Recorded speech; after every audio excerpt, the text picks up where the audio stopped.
Hello, ladies and gentlemen. Welcome to Moscow China Academy and welcome to online class with me, online tutor. I am super excited to have you. Our today's lesson is arm. Darasinmu na yau ta mu duba yadda ake amfani da arm. Arm is an abbreviation for the word icon. Arm takaitaccen rubutu ne na icon. A madadin a rubuta IL sai a rubuta arm. Dalili na formal da informal.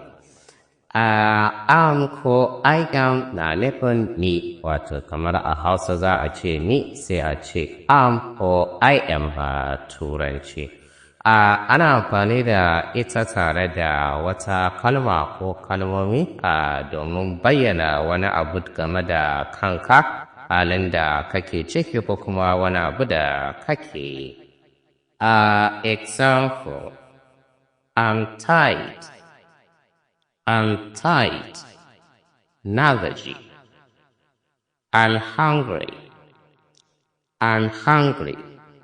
Ina jin yunwa. I'm excited. I'm excited. Ina farin ciki. Ana iya ƙara descriptive words domin ƙara faɗaɗa magana ko kuma bayani. Example, I'm extremely tired. I'm extremely tired. Na yi matuƙar gajiya. I'm terribly hungry. I'm terribly hungry. Ina matuƙar jin yunwa. I'm super excited. I'm super excited. Ina matuƙar farin ciki. Wannan shi ne yadda ake amfani da arm wurin magana a Turanci. This is today's lesson. Thank you, Moscow Academy. Muna da online classes akan WhatsApp, Telegram da shafin wannan makaranta, inda za ku koyi Turanci, Larabci, Hausa da Science, tun daga matakin farko har zuwa barewa.